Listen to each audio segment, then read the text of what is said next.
Is it working? Hello? Is it working? Oh, thank you so much. Hi and welcome, and thank you all for being here today with us. It's a pleasure. I want to thank Sea Shepherd for the invitation and also the Planetiers organization. My name is Sandra Coias. I'm an actress, an environmentalist, and I'm a Sea Shepherd volunteer.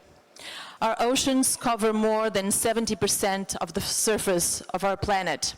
It's hard to imagine, but around 97% of the Earth's water can be found in our ocean. The ocean's true value to our planet and human life shouldn't be underestimated. And that's why it's important we act now to protect and save them from the growing levels of pollution. Every second breath we take comes from the ocean. So the ocean gives us the oxygen to breathe. It helps us regulate the Earth's climate, reduces global warming, and it's the largest ecosystem on Earth. Only we humans make waste that nature cannot digest. And the pollution now is too big and too complex of a problem to be solved alone. So I call to the stage, I'm going to introduce our amazing guests, Eugenia Barroca, marine biologist. Please, clapping, thank you. Hi Eugenia, thank you so much. Yeah, I'm going to sit, I think we can sit.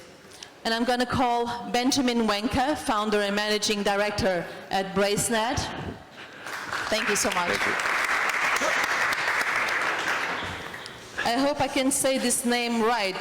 Lefteris Arapakis. Yeah.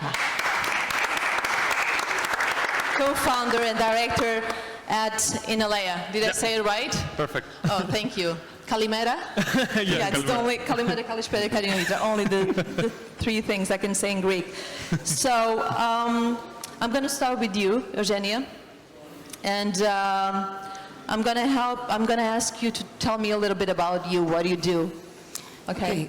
So I studied marine biology, but now I work as a consultant for Sustainable Ocean Alliance. That is a social enterprise based United States, but that acts globally. And in this present moment, we have a growing community of more than 6,000 leaders all around the globe. And we act mainly by two programs. The Ocean Leadership Program, that is based on, also we have now more than 80 SOA hubs that are voluntary groups of young ocean leaders, that we have some of them right here with us today as well. These more than 80 hubs are spread by more than 40 countries now, because some of them are at national level, others regional, others local. And these are the primary vehicle for these youth to take local action and promote ocean health with their communities, with a big variety of project and teams, from ocean pollution to deep sea mining to education, like ocean literacy, a big diversity in fact. And then the Ocean Solutions Accelerator, that is focused on accelerating like startup solutions, and until the moment we're accelerated more than around 45 startups that are in around 29 countries. And I will soon talk to you a bit about some of the solutions that tackle this ocean challenge that we'll speak about. And yeah, this is like a slightly resume, but the biggest goal is to develop leaders and accelerate ideas and solutions, and to give a seat at the table for the youth in these decision-making processes. And this has been happening the past years. Even this week, like, youth has been with decision-makings in Costa Rica and all around the globe. This has been happening more and more, and our goal is that our voices are more heard and also put into practice, because we need this intergenerational approach, because it's a common planet, like, to restore for all generations, not just for ones or others, like for everyone together. You're talking about the future generations, and what do you consider as common challenge for youth when trying to tackle like this ocean pollution theme? I think once is this one that SUA and others, entities and organizations are trying to tackle, that is making their voice being heard. Also then, not just the voices, but give them the seat at the table in the decision making. Don't divide us by generations or roles, but understand that as herd habitants, we all should have the right to vote. Like our vote is important in this, but not just the political vote, but then vote for these management decisions that tackle the marine ecosystems. And also financing investments, also to bring to practice the ideas, the innovative solutions that some youth can have, but funding is really important. And how do we empower them, right? Exactly, that's the important thing, yeah. And then also to maybe speed up some processes. Like there are some bureaucratic processes to, for example, bring a solution to practice that I believe that Benjamin might have faced that, and also Lefteris. And I think with the urgency that we have of acting, we also could facilitate the processes, to accelerate the processes to put the solutions out in the sea, being implemented and tested like in a more faster way due to the urgency that we have to act as well. Okay, thank you so much. I'm gonna, Benjamin, founder and managing director of BRACENET. Can you tell me a little bit about what you do and what BRACENET is, please? Yeah, since 8 years now, we focus on one topic of the ocean pollution, especially on so-called ghost nets. So with different organizations, we try to collect and get as much out of the ocean as possible, out of these nets, and then we manufacture them into new products. It started, and it is still the main product with the BRACENET. So it's a bracelet and fishing net, which you can wear on your arm as a statement, as a daily reminder against the ocean pollution. And as I said, we get the nets from our ghost diving team, which is based in the Netherlands, but meanwhile also in South Korea, in Greece, in Croatia. There are teams everywhere, but we also get nets from Sea Shepherd, from the Baltic Sea. Also Portugal, right? Sorry? Also Portugal, right? Also from Portugal, exactly, and also the first bags from Lefteris are also coming to Hamburg, I think tomorrow. So we also get nets from there to upcycle them into the new products. And as I said, we started with the BRACENET, but meanwhile we produce like dog leashes or bags for fruits, and even, which we launched a few weeks ago, we launched the first goal nets in a football stadium for the German Bundesliga. We have, of course, a huge fan base of football in Germany, and we bring the first by hand upcycled nets in the stadium for big games. And even the LA Lakers, the basketball team, got nets from us, which we also upcycled by hand. And this is what we do. Yeah, that's amazing. We see the nets and the fish nets, but how dangerous and how much they pollute, how dangerous for the animals are they, and how much do they pollute our oceans? Yeah, I think there's a reason why you call them like ghost nets, because they are floating really in every single ocean like ghosts and catch everything they can. And for many years, as I said. And this morning I saw the momentum at the harbor of, how do you call him, Dom Heinrich, the sailor. Yeah. And it comes to my mind, it's like in the 1500s he sailed around. And imagine when he was sailing around, if he would drop a modern fishing net, it would still float around, because they stay for 800 years. So it would be still there. Nothing is there anymore from him. The ship is gone, everything is gone, but the fishing net will be still there from Dom Henrique. It's crazy. And as I said, they collect and get everything. They work like a huge magnet. You can imagine that the best. So first they catch, of course, the small animals, the fishes, the crabs, and they attracted by the bigger ones, the bigger animals, like the sharks trying to feed the fishes in the net, the dolphins, the turtles, seals, even seabirds get entangled in the net. So after a while, you really have a huge graveyard, and nobody's pulling it out to consume it, of course. So it's floating around for years. And yeah, the bad thing is, even then the story doesn't end. So after the several decades and years, these nets are falling into microplastic and are still again in the maritime food chain. So it's a mess. It's a never-ending story, yeah. What is BRACENET?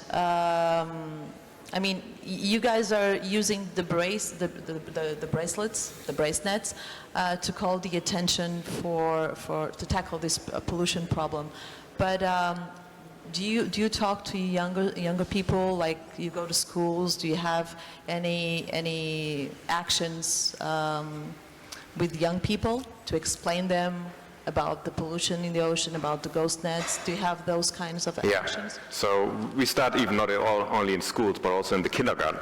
And it's impressive to see, if you talk to the younger ones, how motivated they are. I mean, it's the trash, not from them, it's from the generations above. But they are not sticking their hand in the sand. They really try to make an impact and come with solutions. And our part is a really, really tiny, small part of a solution. But I'm very confident that especially the younger ones will implement like new ideas involving or getting new ideas to attach the problem.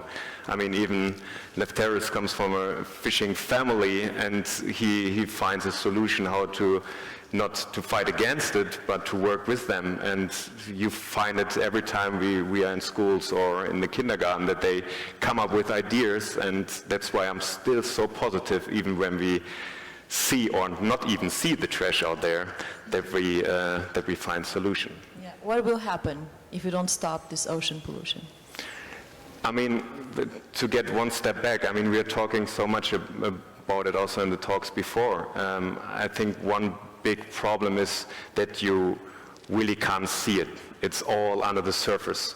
I mean, if we would trash the city of Lisbon like we trash the ocean, or cutting down the trees, the rainforest in Brazil, for example, this is something you see, and everything else you can't see.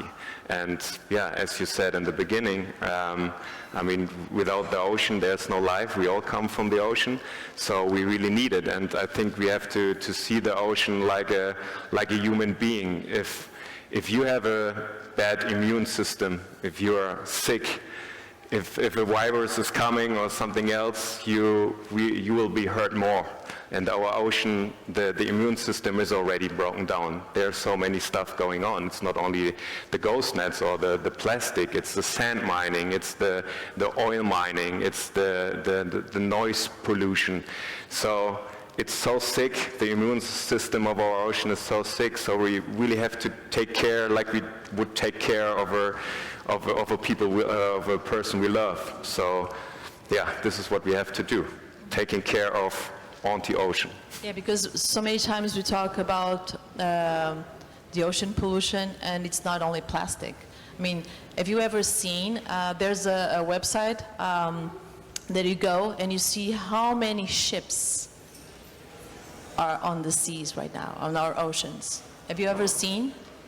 Did anyone here have seen that website? It's a marine traffic. You have seen it. It's really crazy. That's not a little bit of the ocean that doesn't have a vessel. Either it's for leisure, for tourism, for transporting oil, or for fishing, or for, I mean, it's overwhelming. I mean, and we don't understand how much the pollution it brings to our oceans every day, because the way you consume also, right? Yeah, exactly. So everything and we don't see it. We don't see it. Yeah, that's a problem. Actually, one of the startups that I wanted to mention is related with this problem, that is Finsulate. So all these vessels and ships are painted sometimes more than once per year. And usually these paints, besides biocides, have really toxic chemicals for marine life. And so Insulate developed a paint that is non-toxic, and they give the guarantee of lasting at least 5 years, but the truth is that some products last 7 or 10 years. And so it's an alternative for one of the big problems that we are talking, like regarding marine pollution, and that all these vessels and boats face, like in terms of practicity. They need to be painted in terms of don't get the algae in the hull of the boat. So this is one of the solutions, and I imagine that there are many others, and we can even, if ourselves dedicate to one of these 1,000 problems or a lot of problems that the ocean is facing now, that each of us can bring up with an idea, and with the right dedication, study and investment, bring up more solutions. Thank you so much. Lefteris, hi. You're the co-founder and director of Enaleia, is it right? Yeah. Can you tell me about Enaleia's approach and her mission and what you do? I mean, the projects we have. Yeah, definitely. But maybe before that, I would like to ask a question here in the audience. Like, by show of hands, who of you have grown up next to the seaside or the coastline? Okay, quite many people here. Yeah, I've had the same. I grew up there. And my question is, have you ever seen, plastic getting, on the beach or the coastline? Is it something that you have experienced? Like, okay, great. So I also had the same, but this is just peanut. It's just tiny little bit of plastic that is just the ocean by accident getting outside for a few hours, and then we'll take it back in. So I was seeing that every day, and I was aware that there is a problem with the plastic in the oceans, but it was not up until we went fishing, and we fished the plastic from inside the sea, and we saw how much plastic is there in the oceans. So my approach in Enaleia is, when we started around 5.5 years ago, I would have never imagined we would be collecting plastic nowadays. I know there was a problem, but I honestly didn't think it was, so big, because I haven't experienced that. But when we went to the sea with the fishermen, and I saw how much plastic they were just collecting by accident from there, I was shocked. And then we decided to do something about that. So our approach was to try and change their mindset in order to actually bring this plastic, that it's a bycatch for them, back to the land. And we wanted to do it together with them. This is what Enaleia means in Greek, together with the fishers, because in that way we can create a ripple effect and we can scale something. Because now we are talking, the fishermen in Greece, Italy and Kenya and Cyprus now, they are collecting plastic. It's not me going there with my team. We're not the heroes or something. They are doing it on their own. So in that way, you don't spend extra gas in collecting the plastic from the sea. You don't have additional cost. And it's such a simple concept. You can just replicate it like that. So you can have a tangible impact. And as we heard before, like the most common plastic we find is fishing gear. So at the same time, you are tackling two problems. If you just collect the fishing gear before entering the sea, you can actually tackle 20% of the total ocean plastic pollution. And then we can send this fishing gear now. Yeah, because most of the pollution, sometimes we think, and people still blame the fishermen, but the big percentage of garbage and pollution that arrives to the ocean comes from land. Oh, yeah. So, yeah. The vast majority of it is from land, yeah. Yeah, like based on our findings, the worst areas in Greece for plastic pollution is around Athens and Thessaloniki. And it's not by accident, they are the two biggest cities in Greece, so the rivers, they are just flowing everything. So let's say, I don't know, even in Lisbon, you're next to the ocean, you throw something in the street, with the rain, it will end up in the ocean. Like 70 to 80% of all the plastic there is from the land. And according to a WWF recent study, around half of the plastic in the Mediterranean Sea is coming from the Nile. So the Nile is just collecting all of this plastic along the way, and it's just dropping it in the ocean. So, yeah, it's a big issue. And we need to understand that, if the waste management system of our city is not working, or if we throw something in the street, statistically it's going to end up in the ocean. And it's a terrible realization. But we cannot change that ourselves in Enaleia. What we can do is focus on the fishing community, so we can change that 20%. And I still find that impactful. And my mindset is not to try and focus my energy on activities I cannot change. So I used to be like that, I used to be angry about the economic crisis. I used to spend a lot of energy thinking about the past, but then, I realized that I cannot change that. It is not something I can change. What I can change is my daily thoughts and my daily activities. And I've realized that by focusing on the activities you can change, you can actually start creating real impact. So again, 5 years ago, would never have imagined we'd be working with more than 2,000 fishers right now, collecting these amounts of plastic. We started with 2, and over the years they became 2,000. And they have collected like more than 500,000 kilos of plastic from the sea. It's like one of the biggest plastic cleanups.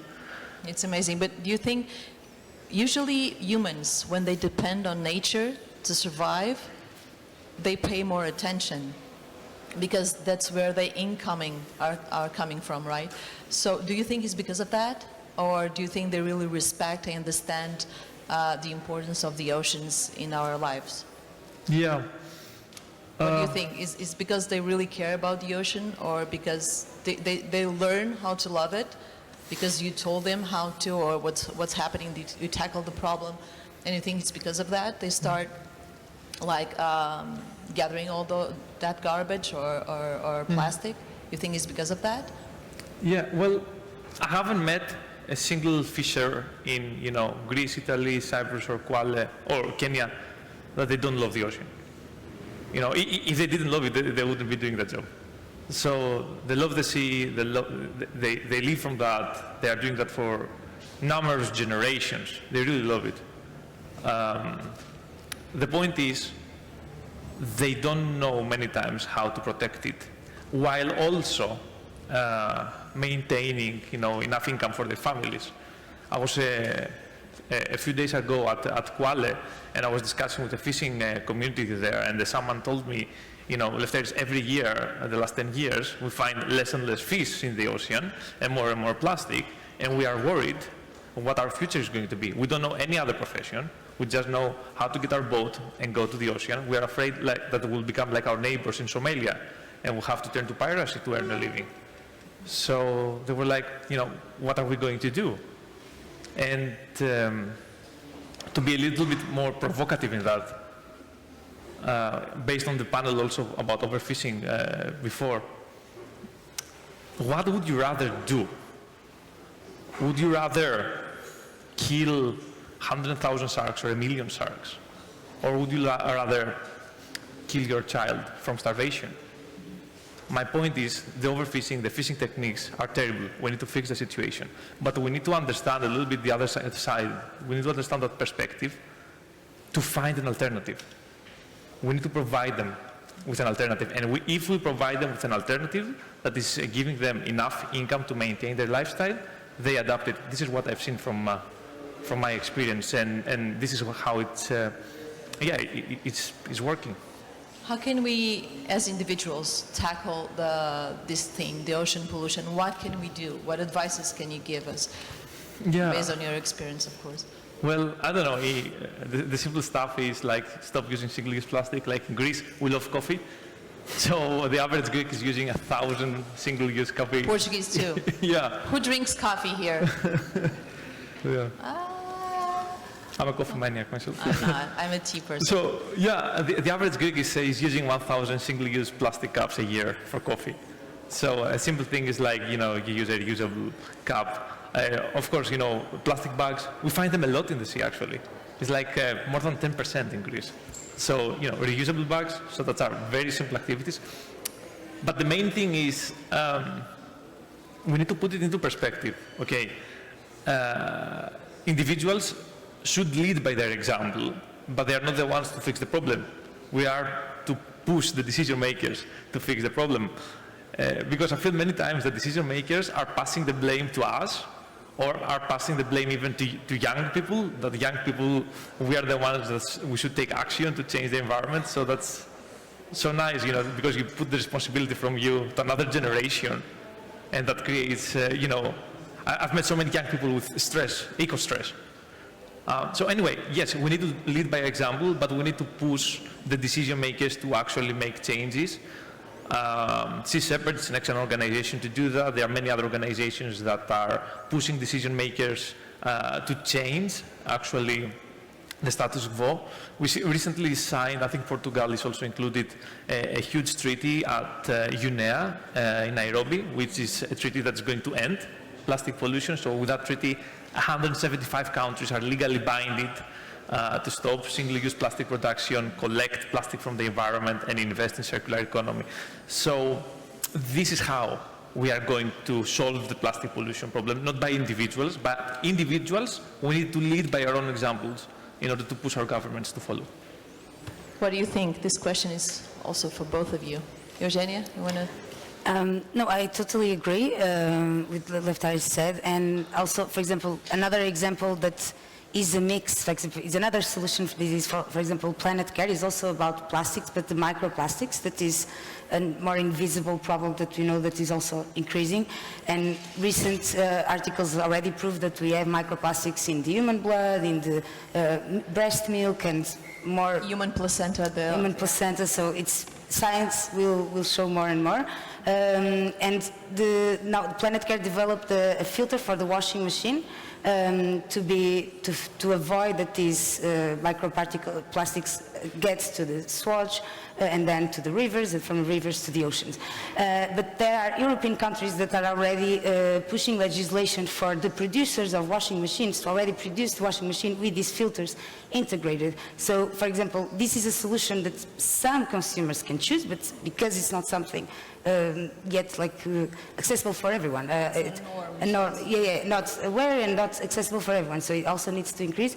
But legislation and the power of the government can change that reality, can make it accessible to everyone, and can make it a law that all the products constructed have already integrated that in their own functioning. So that's the power of the decision-making process in governance. It can make a much more impactful and faster and larger scale change. Obviously, all of our behaviors and votes and everything is really important, and as Lefteris was saying, especially if we participate and also push, but there needs to be, the decision makers needs to listen and also to put in practice what the rest of the people are saying as well, and the scientists especially, because they are the ones that dedicate hours and years studying a topic and to discover the best sustainable solution for that. Benjamin. Yeah, I think this is what we hear and see, that there will be no one single solution for everything. There will be so many projects and working together to become. So if you see the small solution, you think, oh, this is just a drop, this is just a drop. But when we all come together, it will be a huge wave, I think, and we have to change a lot. Something we can change on our own, like don't use anymore this plastic straws or plastic bags. So this is what we can do in our daily life. But there are things where we need the politicians, especially for the ghost net topic or fishing net in total. So if you imagine, there is still no regulation of the 200 miles. There's still the Wild Wild West. You can do at 200 miles whatever you want. You can take drugs, smuggling people, so slavery, everything is allowed out there in the 200 miles. So exactly, it's the Wild Wild West. So we have to change something that it's not allowed to do this different stuff out there. So yeah, you need a lot of projects. There will be not a single one. So we all have to work together and bring up great ideas. And I think, yeah, especially the younger ones come up with ideas which we don't have in our mind right now, I guess. Yeah, I think it's something else. Do you want to add to this? I was listening and reminding that if we just had like sustainable options, we would all do sustainable choices. So, for example, I choose to try to buy more and more things in granel. How do you say? In bulk, like bulk. In a shop bulk. of bulk. Sorry. I think it's bulk, right? When you buy, it's bulk. Without the yeah, package. Thank you. Sorry. I can make that choice, but if in the oldest markets and supermarkets and everything was like that, nobody needed to make that choice. I didn't need to go to a specific shop to do that choice, because everyone would be forced to do that because those would be the options. So that's the power as well of decision making and the governance and laws, is to also give availability of the sustainable choices only, and tax, because as was mentioned in the previous panels, now we have been like in the exploratory society where we subsidize exploratory activities that harm the environment and the nature, and as also other speakers mentioned, that the shift of the economy that we need, like to give a value to the ecosystem services and to the protection instead of the destruction, it comes from this. So now we are subsidizing harmful activities that identify the ecosystems and the environment, and we just need to shift to cut those subsides, to increase taxes to what is harmful to the environment, and give subsidies to what is beneficial and is considering like the circular economy and all the processes, not just the lifetime of the product, the time that we are using it, but everything from the production to end up the word waste as well, so that the future we don't have like waste and everything is a new resource for another economy, different than the Circular first economy. one. Circular economy.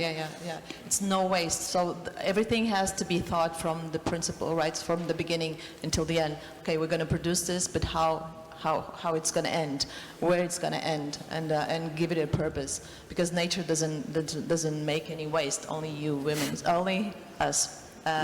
Humans, I'm sorry. Thank you so much. I think the time is, I mean, we've been thinking, we will stay like talking about this theme. This is crazy because you always have so many things to talk in 30 minutes.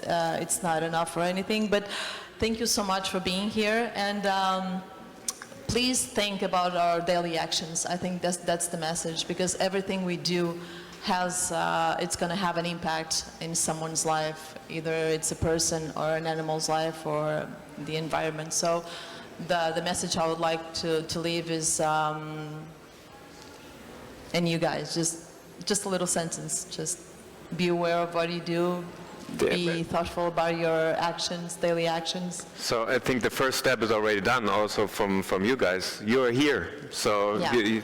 you make the right decision already. You're here, let's talk, let's connect, let's find solutions together. But there must be now, so now everyone have to come the next boy and slut or invent the great idea. It's also the smaller ideas and smaller pieces that will change the world. So let's connect and let's fight together for clean oceans.